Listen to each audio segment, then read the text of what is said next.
Ladies and gentlemen, welcome to our 9 p.m. English News Edition. Here are the top stories. The head of state returned to the country after attending the inauguration ceremony of the Grand Egyptian Museum in Cairo. And for the nationalist news, still a formal plenary session was held to ratify the constitutional law at second reading. And now for the international news, Jamaica is cut off from the world while humanitarian aid is slow to arrive. The details tonight. Welcome to our newsroom, ladies and gentlemen. As I mentioned on the title, His Excellency Al-Hajj Ismail Omar Guelleh, President of the Republic of Djibouti, returned to the country this Sunday afternoon following his participation yesterday evening in the inauguration ceremony of the Grand Egyptian Museum, GEM, a magnificent edifice and an architectural masterpiece blending modernity and tradition. The GM enhances its splendor through its mission to serve as a hub for the integration and exhibition of a vast collection of ancient artifacts, relics, and historical markers dating back several millennia before our era. In this regard, the museum naturally assumes a global scale, the status of leading institution and one of the world's foremost center for knowledge and research in archaeology and the study of ancient civilization.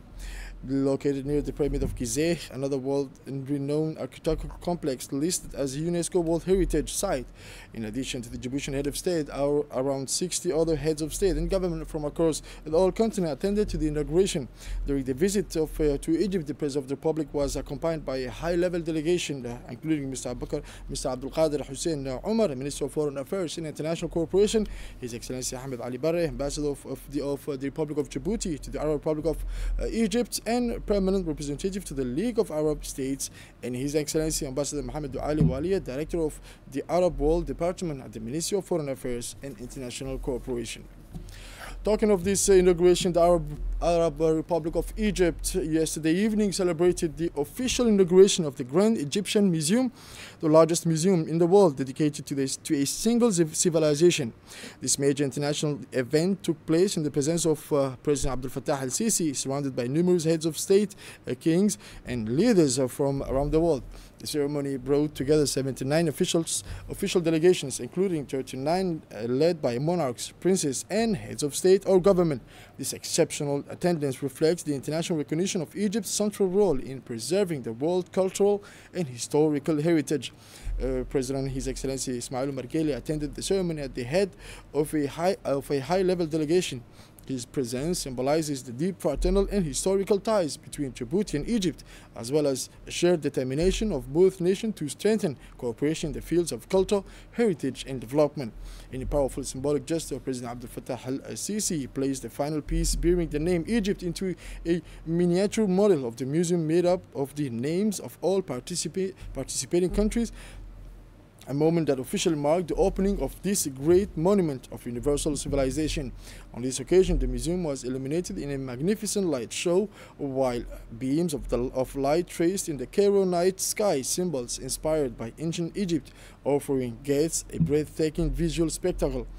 In his address, President al-Sisi emphasized the historic importance of the project, describing it as a new chapter written in the history of Egypt's present and future.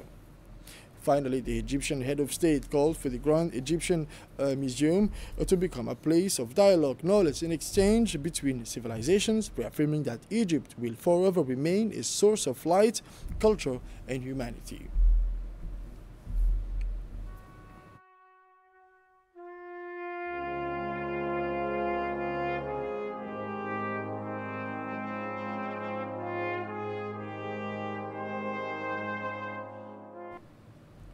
And now, mentioned the title under the presidency of Honorable Dileita Mohamed Dileita, President of the National Assembly. The national representation met today in a solemn plenary session in accordance with Article 91 of the Constitution and Title 5 of the Rules of Procedure to proceed the second reading ratification of Constitutional Law number 1001, year 2025, and 9th legislation concerning the partial revision of the Constitution.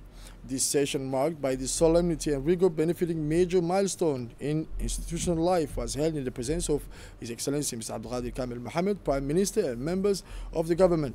At the opening of proceeding, the President of the National Assembly welcomed Deputy Mohammed Hassan Musa, who was called to sit following his swearing in accordance with legal provisions. Continuing with the agenda, President Dilator Mohammed Dilator recalled the purpose of the convocation, namely to proceed with the second reading ratification of the constitutional revision following its initial approval during the 26th October 2025 session. This procedural phase followed the decision of the President of the Republic dated 27th October 2025, stipulating that the ratification of the constitutional revision will be carried out by the national representation in accordance with constitutional requirements. The Honorable Abdi Isa Bulali, Rapporteur of the Commission for Legislation, General Administration and Human Rights, then presented the substantive report detailing the motivations, legal structure, and institutional application of the reform. The report, based on thorough and consultative work, emphasizes the importance of the text in consolidating the rule of law, strengthening institutional functioning, and adapting national governance to the evolving political and democratic context. The President of the parliamentary groups then took the floor in turn. The Honorable Abdurrahman Awali Yassin, President of the RPP group, and Ugure Kifle, President of the Fruit group, praised the spirit of constructive consensus that guided the preparatory work, commending the methodological rigor and mutual respect that led to a reform strengthening national cohesion and reflecting citizens' aspirations. In a Republican spirit, the Honorable Ilaya Ismail Gedi, President of the UDG group and leader of the opposition, reaffirmed the imperative of maintaining a living constitution constantly adapted to the democratic expectation of the people. She welcomed the pluralistic parliamentary debate, which she described as the foundation of parliamentary democracy. Finally, the Honorable Abdurrahman Mohammed Alale, Independent Deputy, praised the institutional maturity of the parliamentary debate and the shared sense of responsibility, underscoring the Constitution fundamental role as a pillar of national unity and coexistence. At the close of the intervention, the vote was conducted under the supervision of Honorable Saliban Dahir Bile, Secretary of the Bureau, by public and nominal roll call in accordance with constitutional requirements. And now, in his opening remarks, Dilator Mohammed Dilator, President of the National Assembly, extended a warm welcome to all members of parliaments and members of the government. Let's listen to his words. Permettez-moi, au nom de la représentation. First and foremost, I welcome the new parliamentary members, Mohammed Hassan Musa, who replaced the late Hassan Roble, who died in 24 October 2025. The ratification on second reading of the partial revisions of the Constitution. It is with a deep sense of Republican duty and national responsibility that I declare open this solemn plenary session of the National Assembly devoted to the ratification of second reading of the Constitutional Law number 001E and 259L on the partial revision of our Constitution, in accordance with the provisions of Article 91 of the Constitution and Title 5 of our Rules of Procedure. The National Assembly is meeting today to perform a major act in the institutional life of our Republic, a moment of high political and historical significance imbibed by the solemnity and rigor demanded by any revisions of the fundamental law. This session is a continuation of the work carried out with seriousness, transparency, and a spirit of consultation following the adoptions of the text on first reading October 26. It's also an application of the decisions of the President of the Republic, His Excellency Ismail Omar Guelleh, dated October 27, 2025, that the constitutional revision be ratified by the National Assembly. The act we are about to undertake goes beyond the mere legal dimension. It is a collective commitment to strengthening our rule of law, improving the functioning of our institutions, and adapting our governance to the demand of a constantly evolving political and democratic context. As representatives of the people, we now carry the voice and the profound aspirations of the nation. Our mission is to consolidate the foundations of Djiboutian democracy, preserve national unity, and ensure the stability that is the strength and pride of our republic. With this word, and on behalf of the Bureau of the National Assembly, I thank you for your commitment and declare open the work of this solemn plenary session devoted to the ratification of the partial revisions of the constitutions of the Republic of Djibouti. Thank you very much. And now the Honorable Abdurrahman Awali Yassin, President of the RPP Group, and the Honorable Ugure Kifle Hamad, President of the Fruit Group, expressed their appreciation for the spirit of constructive consensus that has guided the preparatory work in the constitutional revision.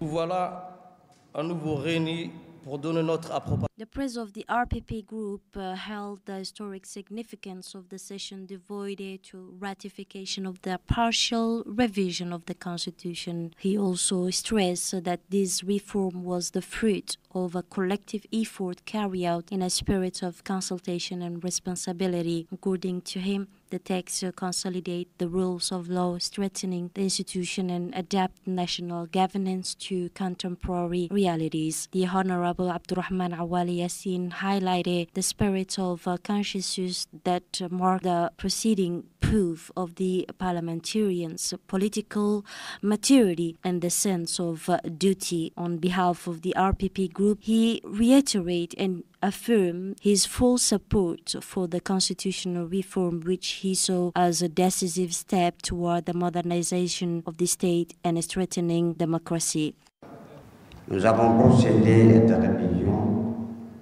For his part, the President of Fruit hailed the political and institutional value of this constitutional revision, which he presents as a milestone in the process of modernizing the Republic. He paid tribute to the rigorous parliamentary work and consensus building that had prevailed throughout the process. For Fruit, this reform reflects the desire to build a more efficient, more inclusive state that is attentive to the acceptation of its citizens. He also emphasized the contribution of this revision to the political stability and the institutional transparency, but also the consolidation of unity. In conclusion, Honorable Ugure Kifle Hamad reaffirmed the Fruit Group's support for reform and its commitment to strengthening the rule of law and living together. And now Honorable Ilayag Ismail Gedi Hared, President of the UDG and group of leader of the opposition, took the floor to emphasize the imperative of maintaining a living constitution, one that is continually adapted to meet the democratic expectation of the people. Collègues, la Constitution n'est pas un texte figé.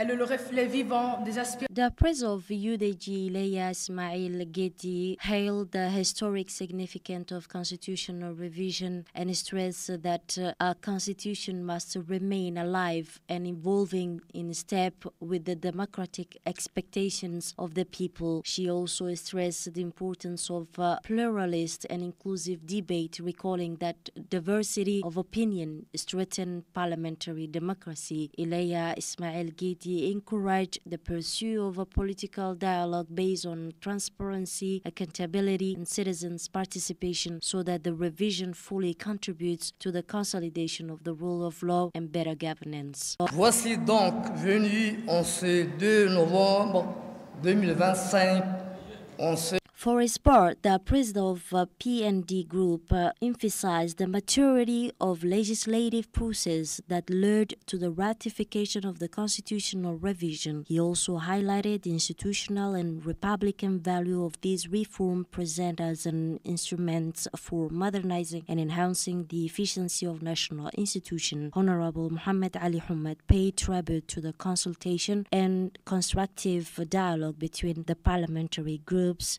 stressing that this revision strengthened political stability, citizen participation, and national cohesion. The PND Group reaffirmed its full support for the reform, seen as a decisive step toward a stronger, more transparent, and more democratic state. And now, following the conclusion of the intervention, the vote was conducted under the supervision of Honorable Saleban Dahir Bile, Secretary of the Bureau, by public and nominal roll call in full compliance with constitutional requirements. One by one, the 65 deputies raised their hands to register their affirmative vote in favor of the revision, thereby demonstrating the complete support of the national representation for this landmark legislation. This unanimity reflects a broad political consensus on the need to strengthen the country's institutions and to adapt the fundamental law to meet the nation's aspirations.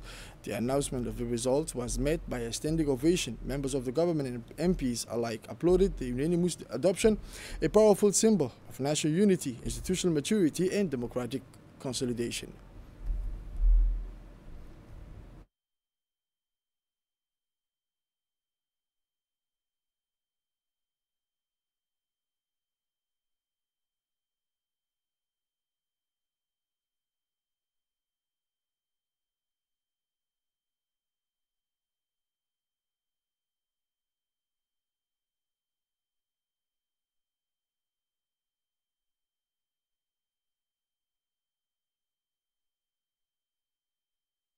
Monsieur le Premier ministre, Mesdames et Messieurs les ministres, honorables parlementaires, je voudrais vous communiquer les résultats du vote.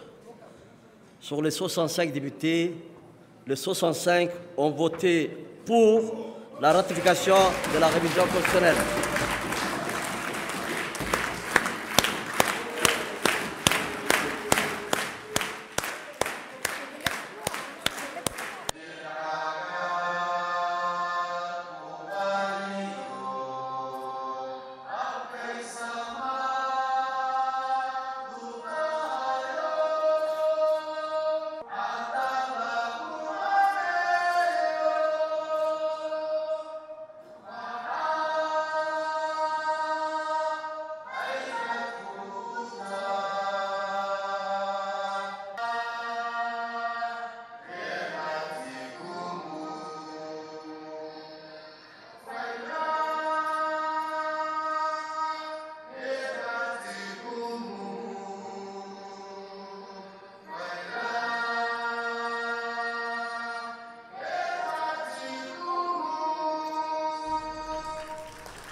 And now the Prime Minister, in his words, reiterated the government's determination to implement the reform diligently and transparently.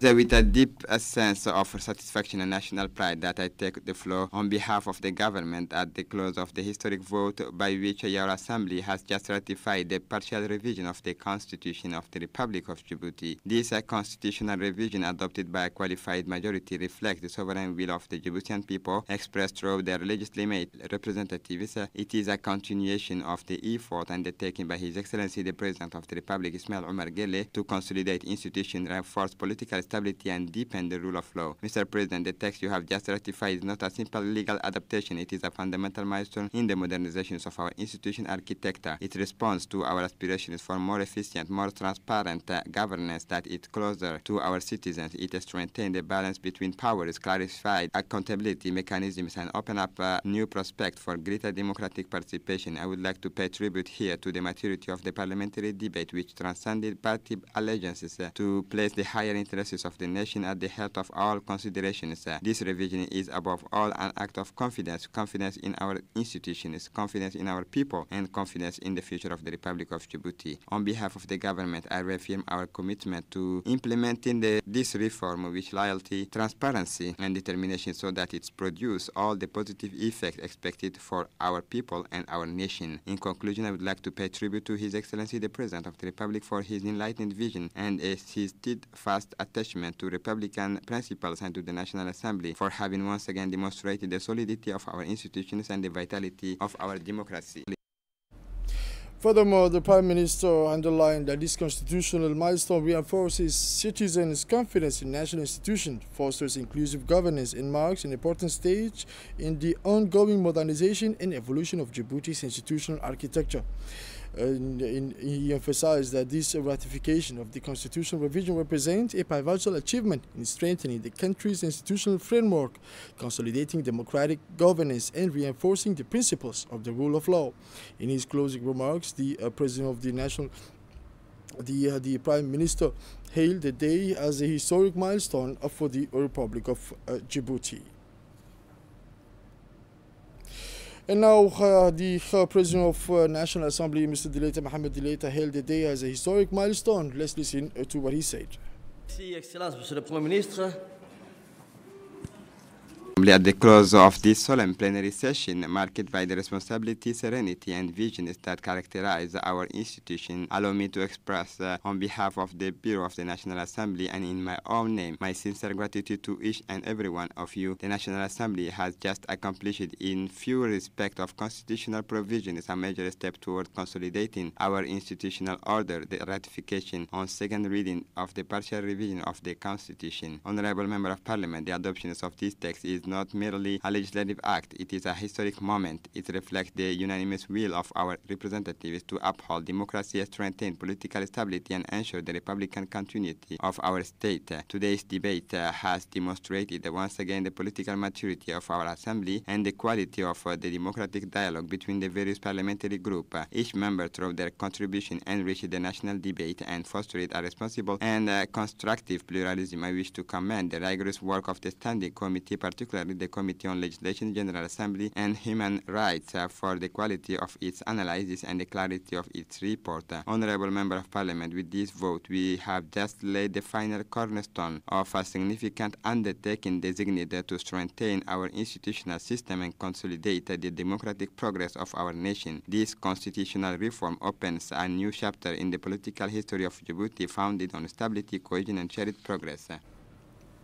And now, under the auspices of the Ministry of Labor, in collaboration with the INAP, the launch ceremony of the third cohort in Public Organization, Management and Administration was held. The 8-month training program is designed for senior officials of the public administration. Its primary objective is to strengthen their skills across various areas of public service, including project management and organizational leadership and administrative efficiency. The ceremony was attended by the Secretary General of the Ministry of Labor, the Director General of INAP, as well as senior officials from several ministries and the training instructors. The main aim of this third cohort is to enhance the technical and managerial capacities of public sector executives, thereby improving the governance, oversight, and operational efficiency of public institutions. The event also featured the presentation of certificates to the graduates of the first cohort in the public organization management and administration before concluding with a group photo.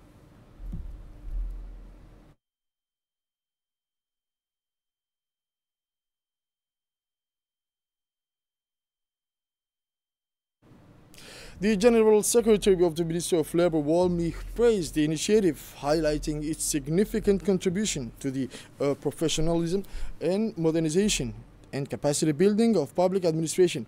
He emphasized that such programs not only strengthen the managerial and technical competencies of civil servants, but also promote a culture of efficiency, accountability, and innovation within government institutions. He further noted that initiatives of this nature are crucial for enhancing the quality and effectiveness of public services, reinforcing the state's ability to respond to the evolving needs of citizens and supporting the overall development and modern governance of the nation. And now for the international news, as I mentioned on the title, Hurricane Melissa, a Category 5 storm, has devastated the southern region of Jamaica. The detailed. Rolling Jamaica's capital to the coastal town of Black River was once famous for its large bumper forest, forming a vibrant green naturally tanning in the sunlight.